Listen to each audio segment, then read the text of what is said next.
Alright, howdy peeps and peoples. It's getting time of the year. We're getting ready to get back into logging. We've got our inventory work down and all that mess, and but I got a couple things I'm trying to get accomplished here before we go. This Resaw thing was a big deal to us. It's going to help. We're wanting to get our stuff to fall wane up. We're having trouble. It's trying to fall wane down, and it makes it the way the board's bow and everything. It makes it hard on the guy doing the straighten up down there at Timmy's position down there. So with you all's good help that you all give me, I got enough advice put together, thanks to you guys, that I'm going to start tackling this and try to. I'm running out of time. A window opportunity is closing on me, but I'm going to try to get this thing, at least maybe go off the Pareto principle and get 80% of the problem solved, and it'll last this summer on my conscience and be all right till this winter. When I get back in to winter 2023, I can come back in and maybe put the final touches on it. So let's get started on this, and I'm going to show you all how you all putting some of you all's inputs in fixing on this Resaw thing, and see where it gets us, and see if we can kick this can down the road, or maybe even get luck out and fix it totally. So here we go.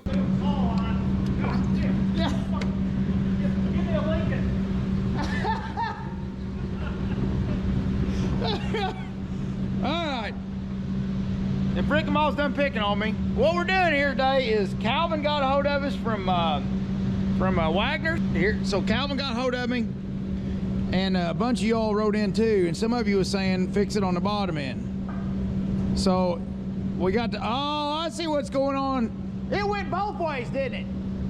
We're just doing it one way. Small here and then bigger here. Do that. Yeah, but it's too, so it is an angle iron before. It's real big, yeah. I'm doing more modest, but back here away from the saw, I'll get more, and I won't do nothing on the cant side, just the board side. Try that. Maybe the cants is getting pushed off a little bit. So anyways, are y'all still on here? Did I lose y'all? Hello? Talk to me. Oh, they're on here. Comment down below. Okay.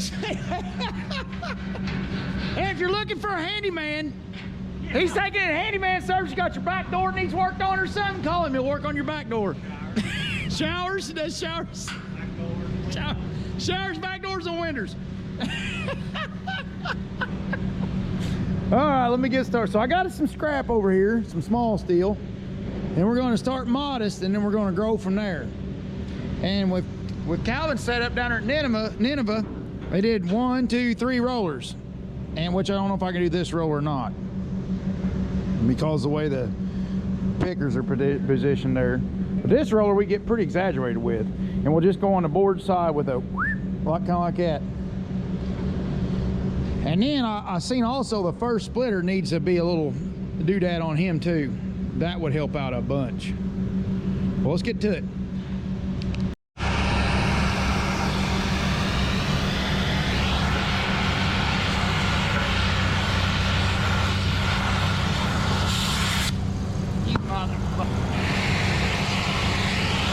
This is one of them typical tater situations where I'm trying to do 14 things at once. I got my chain pipe wrench on the roll so I can control it slowly as I mold this piece of steel around. I had welded under a key stock to be my setter that sets the height of this angled cone that I'm trying to build on this roller.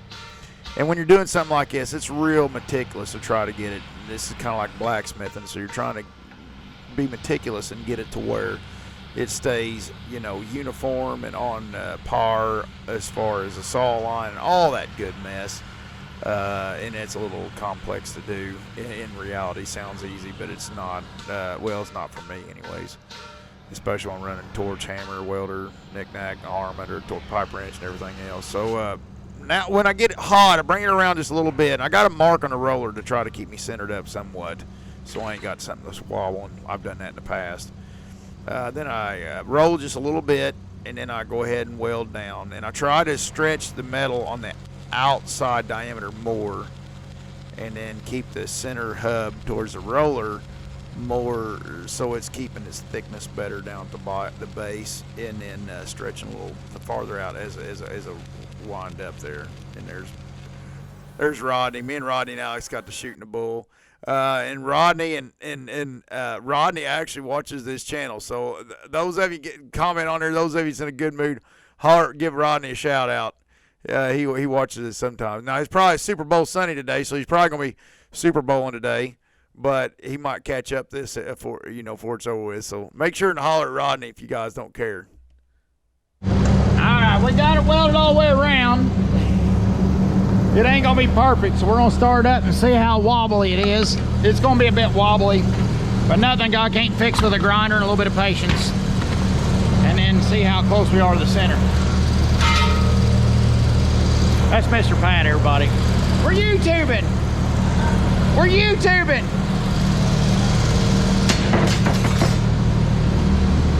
Mr. Pat's a busy man. Okay. No, boy.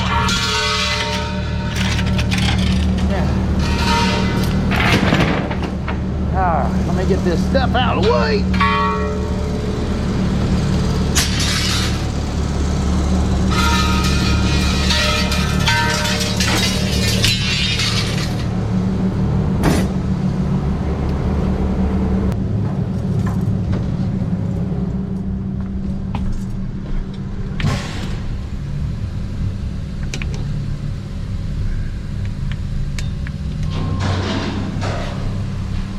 Well, it don't look bad from here. Looks like it might need a little extension on it though.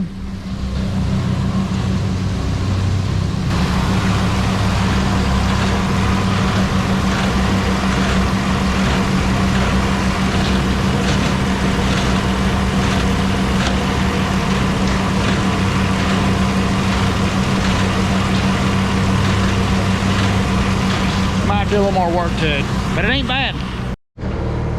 It's Saturday. I've been running around knocking out little knickknacks and stuff. I'm trying to get this mill to where I'm happy with it and I can put it to bed because we're getting ready to go back logging again. So I wanted to make sure and fix a few pet peeves that's been bothering me. So back to the task at hand. We come in today and I started putting oh no! I started putting this piece on the outside here. You can see how that's going. And I'll show y'all as I go around it a little bit how I do it. I don't know if it'll help anybody or not, but I saw it, Sharon. Oh, come on, this son of a biscuit. Why do you gotta be that way? Is that where you want to be? Jesus, comes back. Oh, Lord Jesus. You son of a biscuit. Mother trucking. There. Mother trucker.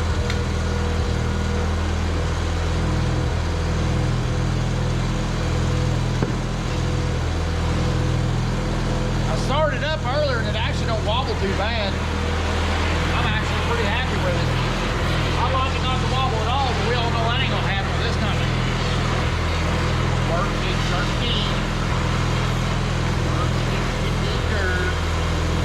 Work it, dirt. Boy, Calvin put me onto this. Calvin, if you see this, buddy, I'm very happy.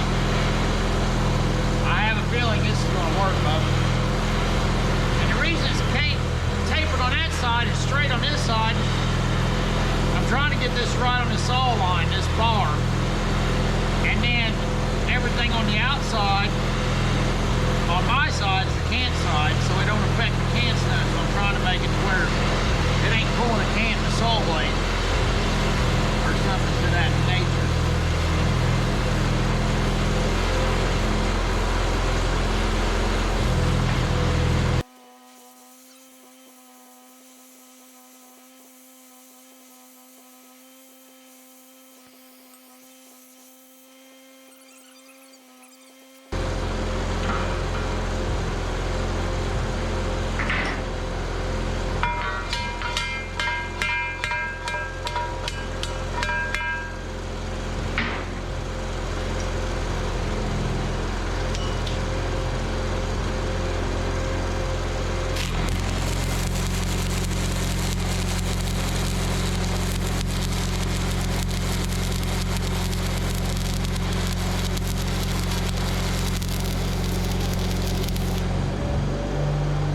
then like I said a minute ago, we just kind of work our way around it nice and slow and try to keep ourselves on track to where if I have to dink and donk just a little bit there at the end to get things kind of koshered up and trued up, that we don't have far to go, you know. And I try to leave myself an out. This type of work's more intuitive than analytic, you know. You kind of go at it, and of course I've done this type of stuff my whole life, you know, not full time. I wear many hats, you know, like if somebody's done this stuff a lot, you know, even if they ain't done it near as long as I have, they'll be better at it than me, but I've done enough of it to know you just kind of try to leave yourself some outs, leave yourself a backup plan to back up the backup plan as you go around there, and then you can, when you get done, you can have a good result. Now if you go into it just figuring all your aces go in one basket, you know what I mean, and you don't have a backup plan, it'll bite you in the butt at the end, because something will be off and wobbly, and I've done this from the past. This is speaking from experience.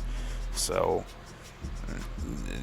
an intuitive way of going about it, and leaving yourself some outs and nibbling instead of leaping, you know, that helps a bunch. And I think as the craftsmanship's concerned, it'll be good at the end.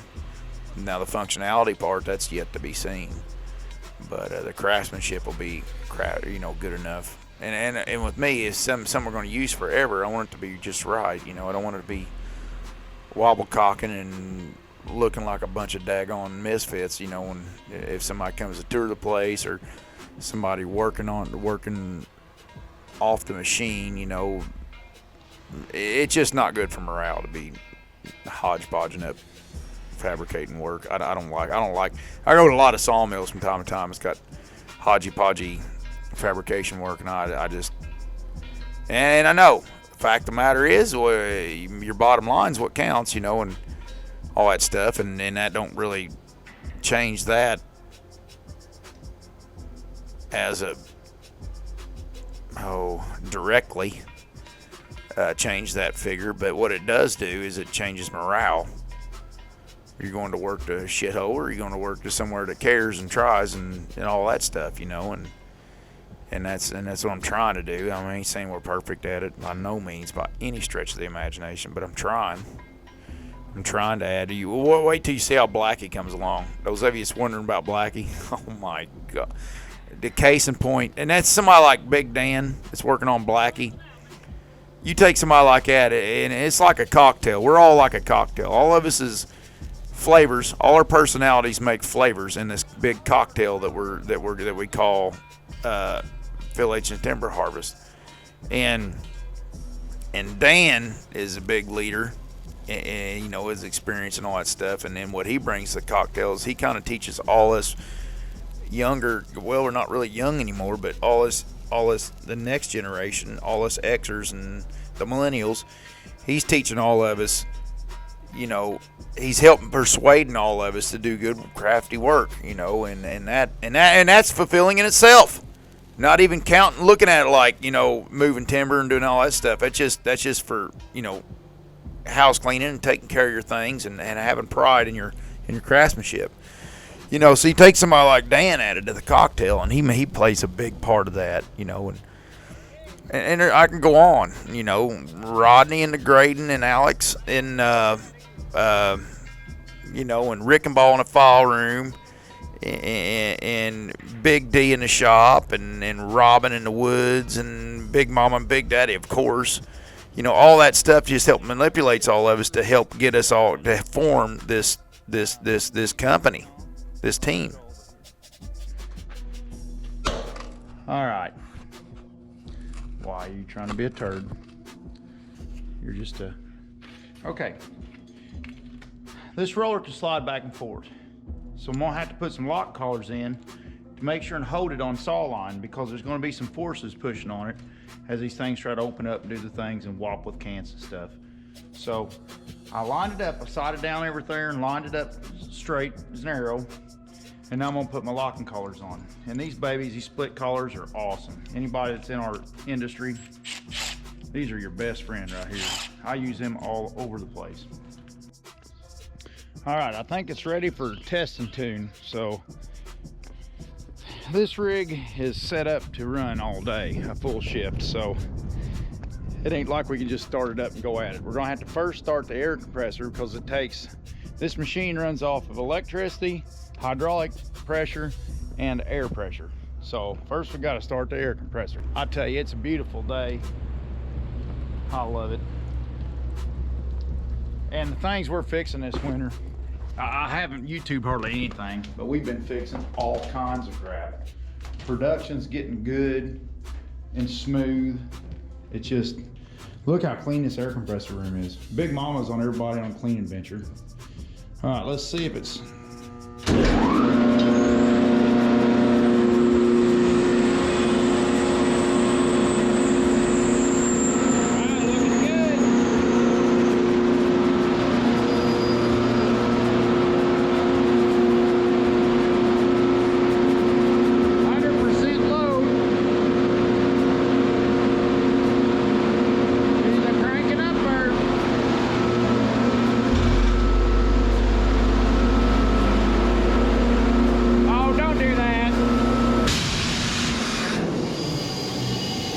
too cold. Get the heater out. No, I'll go downstairs. This thing, when you get these days, it gets barely in the high 20s of a night. You don't want to turn the heater on. So you just figure it'll wing it. No, it's not winging it. So we're gonna go down and start the other compressor. That'll be enough to get us by. Our company runs off 2 air compressors. A 75 horse Quincy down here, and then a 75 horse Sullivan Air on the other end. So both ends and the air trunk lines make a loop. So we'll go down there and start the other one. All right, this compressor down here's got a better heater. So we'll kick our heater on 3-phase. That's the plug I burned up my welder on years ago. I wasn't thinking. Plugged in a single phase welder to 3-phase. You talk about cooking it, you cooked it in a hurry. So we'll let this heater run on this thing for a little bit. Make sure she's blowing out some warm. Oh, that feels good. Oh, that feels nice and warm. So what happens, these little valves get stuck because they're froze. This one here, we froze it up and screwed it up one time. So you gotta get some heat on these valves and get them above. We just start them like 15 minutes in the mornings, let the heater run about 15 minutes and fire the compressors up. But that heater on the other compressor, it's a weaker heater, so I ain't gonna fool with it. We'll just fool with this one. 15 minutes, I'll be back. Well, I'm letting this heater warm up. I just want to tell y'all, we have fixed so many things this winter around here. If we had our markets back, this place would be ready to make some money. We just gotta wait on the, it's just part of being involved in a commodity, you know, it's cyclical. But when it comes back, boy, with the team we got and with the way this team's been fixing up its equipment, Katie bar the door, boys. And Big Daddy's got a good ace in the hole out in the woods, so we got plenty of inventory bought up that's good stuff, ready to go. We just need to be paid. Oh, it'll change. It's changing. I could already feel it coming off the bottom. So we're figuring it'll change. But we haven't wasted our time. We spent our time fixing things, making things better, and getting ready, getting poised, and trying not to run and gun too wild while the markets are down, because what's a hurry to lose money, you know? So, but when it changes, and when it's down in this industry, and if y'all, any new people's watching to this industry, when it's down, there ain't nothing you can do to make money. You just got to, or make cash. You can make investments, but you got to limit your losses in a downtime and try to supplement the time you do have while you're down to get yourself poised for the next rise, you know, and it's coming. It's just around the corner. I feel like it's just me hunching. It's just me. No, it's just me, my hunch, feeling that I'm getting So by a few indicators that I can't talk about, but all right, so let's see if our little, ooh, she's warmed a touch now. I think she's red eye. Ready? 3, 2, 1. Okay, I might cheat a little bit. Okay.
Get the dryer going and then turn it on. Let's kill our heater because we're making our own heat now. All right, now we got air. We can go get hydraulics and electricity going. All right, next thing's next. Let's get our band strained up. I put my little light bud up in there.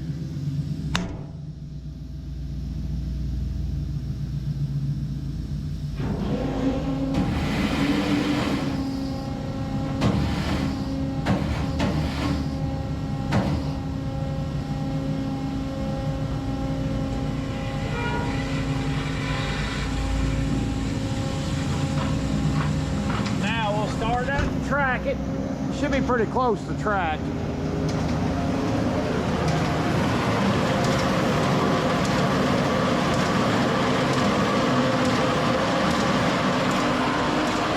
It's sling a little grease out. Rick and Ball just done the bearings. Now it's track ready. Make sure I'm up high enough. Oh yeah.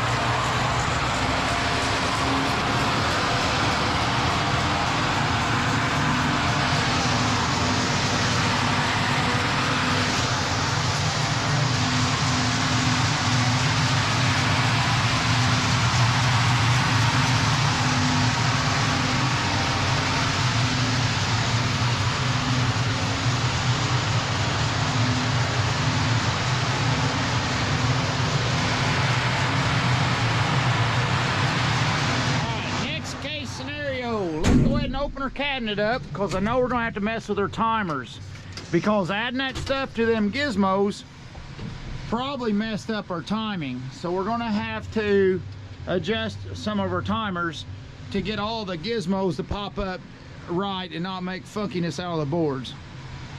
I'll set you all over here. Let's turn on the belt conveyor that takes out the sawdust.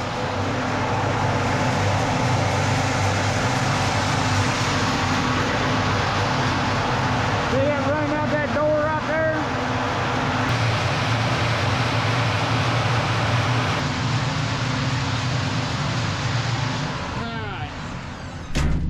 looks nice and clean in here. Big Mama's been around, and boy, when she comes around, the cleaning happens. Can y'all see all right? I'm gonna scooch up there. I'm gonna modify on a few things. Yeah. I'm not the best Resaw operator in the world, but I can do a little bit of anything.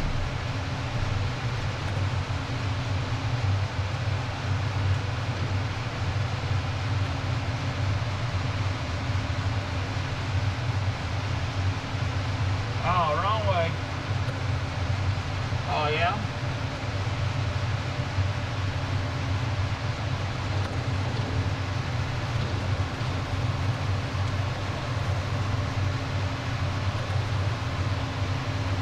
We'll go about 282.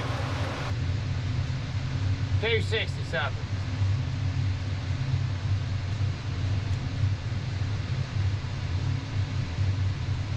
All right. There's the Resaw rolls. Them's about 200, 196, 5. Take her down by 185. Alrighty. Input rolls. That's about right. Okay, let me move the index here. Now what do we got going on here? They must have their turn roller shut off. Let me run down there and turn them on. They must have them shut off down there.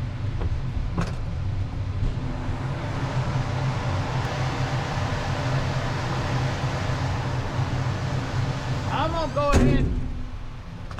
Well, let me run one piece through. Piece of soft maple here. Let's bring him out.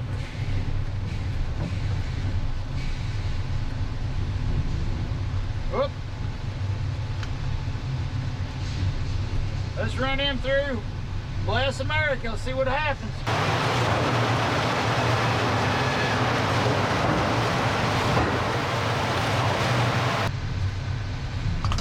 Clean the eyes off, Tater.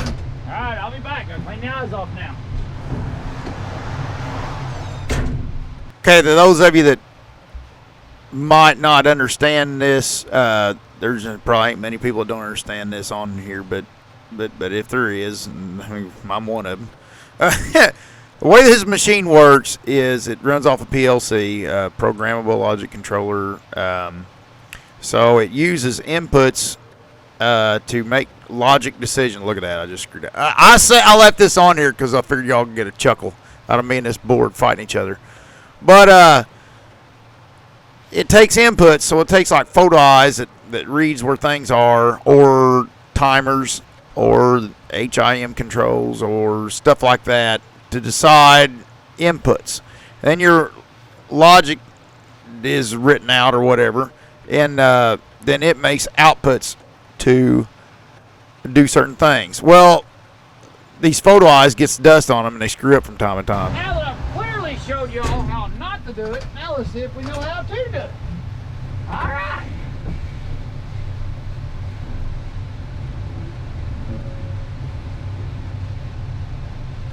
Come on, baby. Work for me. Hey! We're a little too wild. But it went way up. So let me see if I can control this wild animal.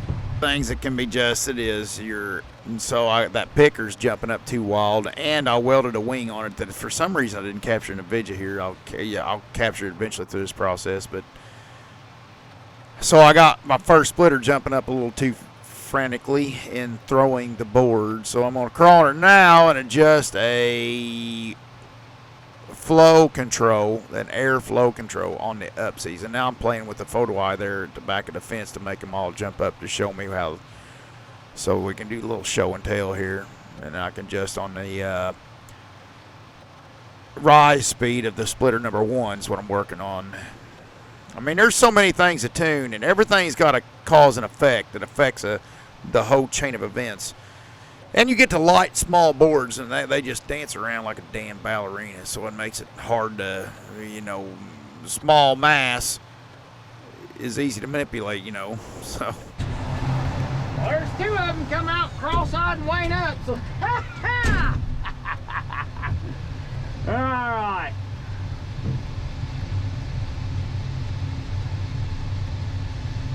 Picker 2 up, time delay. Picker 2 up, time delay, T11. We got him all the way down, so. All right, let's send one more.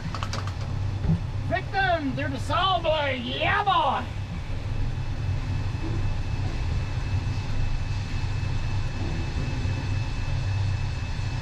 Ah, shit. Now my band's hitting. Hang on. That one went over upside down, but it didn't cross it.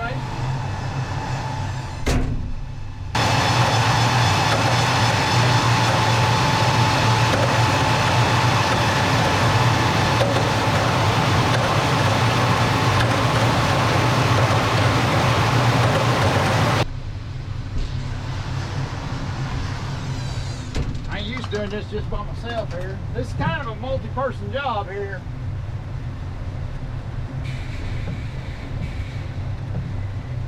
Oh yeah?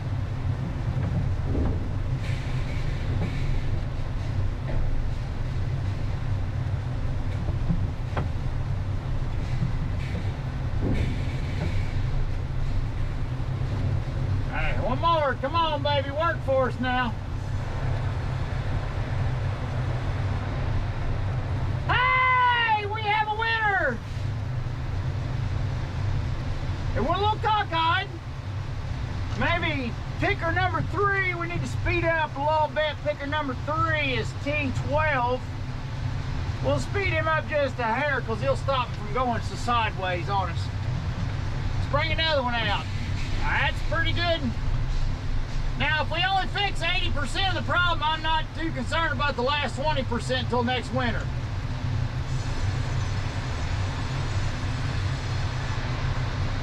Yeah. Picker's off on that one.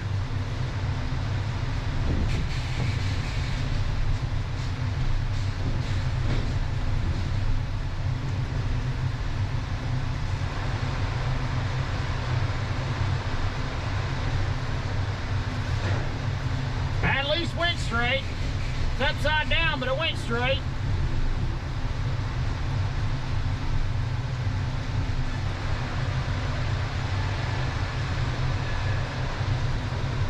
No, it ain't perfect yet.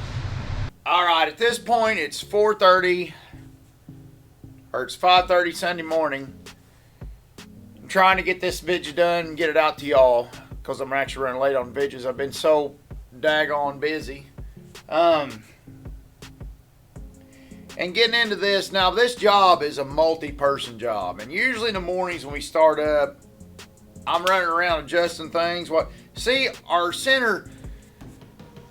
when you're in a manufacturing chain, every chain, no matter what, has one or multiple bottlenecks.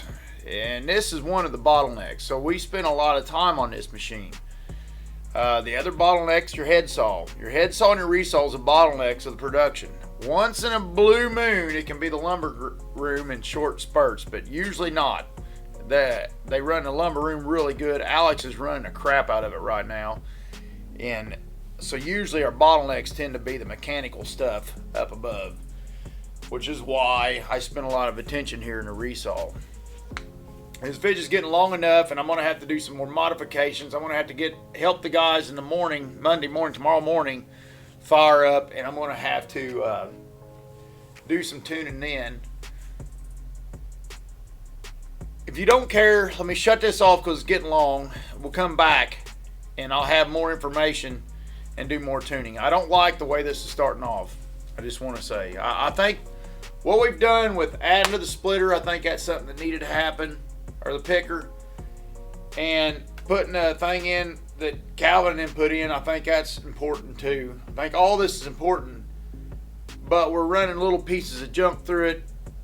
You got to see how this thing reacts when you're running normal size big wood. Big, long faces, it's heavy. It's a whole different machine with that. So we got to find a balance, and especially cater to the heavy stuff, because the heavy stuff's what works the people hard and stuff like that. I'm trying to make Timmy and them guys' life a little easier down there. So I got to make my priorities, and I think I got in my head something that I think is going to be perfect. But I think I had to do this stuff, and I was hoping to knock it down below 50% a screw up, which at this point it's not. It's not looking good to me. But let me just come back at it, guys. Thanks for all the help. This is how these projects go. I wanted to share the failures with y'all in the beginning. I want to share all this with you, process with y'all, because if there's somebody out there this can help to show, hey, it don't matter who you are. If you're 20-something starting out, it don't matter who you are. When you go into this stuff, there's going to be, when you're fine-tuning, there's going to be some flop, but you get a little smarter every time. And finally, you get there. I just went through it with chainsaws there earlier this winter. If you ain't struggling, you ain't climbing. So that's part no pain, no gain. Thanks all for watching, and anybody got anything to add to this to help me along the journey here, like you all already have. Don't think I'm not appreciative. If anybody's got anything to add, please add it down below, and I'll try to get the time to get to everybody like I did on the comments of the first one. But thanks, everybody. Have a great day. Over and outskis. Breaker broker. Come on in there, leave me a little comment, a little bit of thumbs up there. Kaboot.